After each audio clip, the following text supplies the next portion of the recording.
Today, we are getting into one of the most gut-wrenching moments in King David's entire story.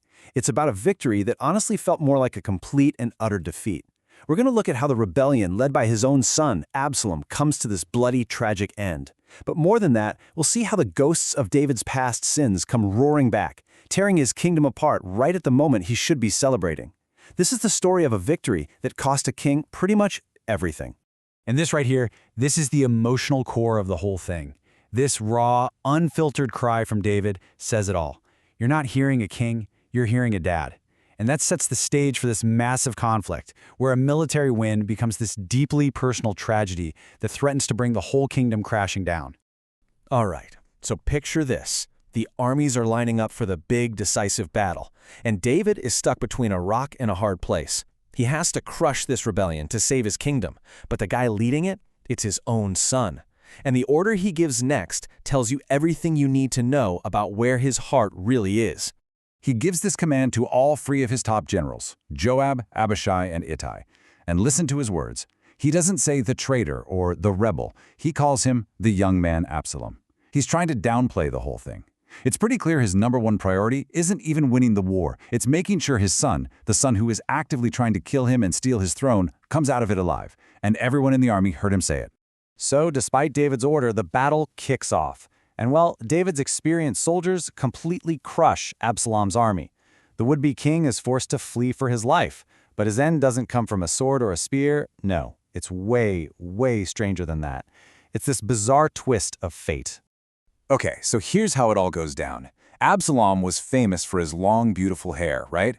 Well, he's riding his mule through the forest and his head gets tangled up in the branches of a huge oak tree.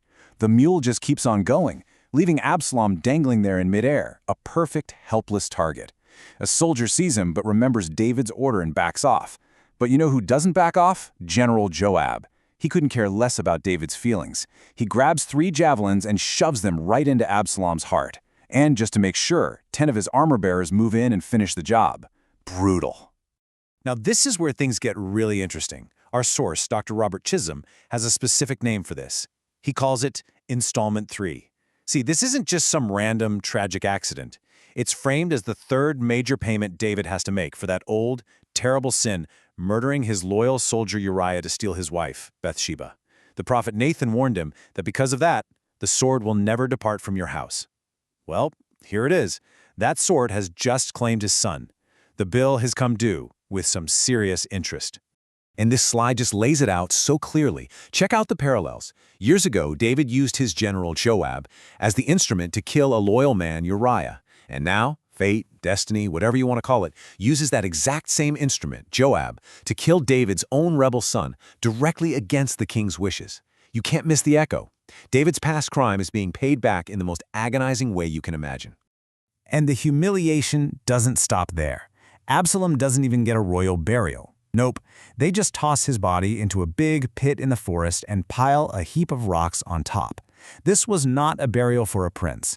This was the kind of burial you give to traitors and hated enemies, just like Achan the sinner or the enemy king of Ai. It was one final public statement. Absalom died an enemy of the state. But the fallout from Absalom's death was far from over, because when David gets the news, he doesn't react with relief or celebration. He just breaks. It's a complete, soul-crushing despair that completely demoralizes the very men who just risked their lives for him.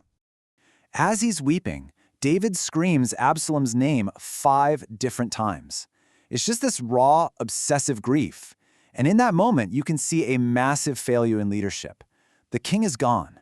All that's left is the broken father. And right after that, he calls Absalom, my son, 8 times. 8! The sheer repetition tells you everything. For David, this isn't the death of an enemy of the state. It's the unbearable loss of his boy. His mourning is so loud, so public, so all-consuming that his victorious army doesn't feel pride, they feel shame. They actually sneak back into the city like they were the ones who lost the battle. And this is the moment where Joab finally snaps. He storms in and confronts David with this incredibly harsh but completely necessary truth. He basically tells the king, you are humiliating the men who just saved your life and your kingdom. You love your enemies and hate your friends. Now get up and act like a king, or I swear you will lose this entire army by tonight. It's incredibly brutal, but it's exactly what David needed to hear. So David listens to Joab and pulls himself together, but, the damage is done. He returns to the throne, but not to a united country. He's now king of a nation that's already cracking along those old, deep tribal lines.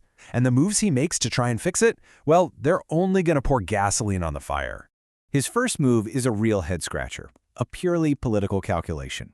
He demotes Joab, the guy who won the war but killed his son, and promotes a man named Amasa to be the new commander of the army. And who is Amasa? He was Absalom's general, the guy who led the rebel army against David. It's a wild move meant to win over his former enemies, but it totally alienates his most powerful and most ruthless ally.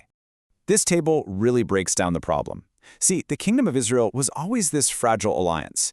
David's own tribe, Judah, in the south, they move first to bring him back, kind of acting like they have a special claim on him.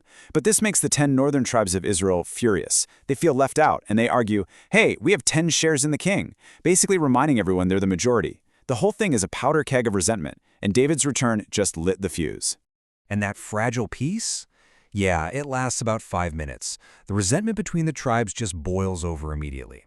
All it takes is one political opportunist to see that the king is weak and the kingdom is divided, and suddenly we're staring down the barrel of another rebellion.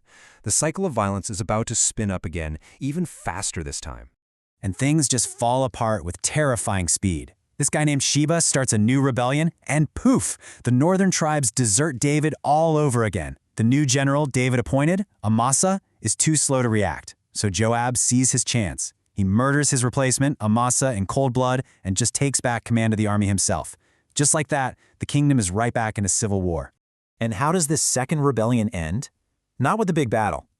Joab corners the rebel leader, Sheba, in a city way up north. But before he can destroy the city, a wise woman from inside negotiates with him directly. To save her town, she convinces the people to cut off Sheba's head and literally throw it over the wall to Joab. Problem solved, Joab style. So after all this bloodshed, what is David left with? Well, his kingdom is hanging on by a thread. Joab, the murderer he tried to fire, is now more powerful than ever. He's basically untouchable, a walking, talking reminder of the king's weakness. And then you see this really ominous detail in the new government, an official in charge of forced labor. The seeds of future division and tyranny are already being planted. For David, the past is never really past. Its consequences just keep finding new, destructive ways to play out. And all of this leaves us with the huge, lingering question. Sure, David won the battle against Absalom, but at what cost? His personal grief turned a military victory into a national shame.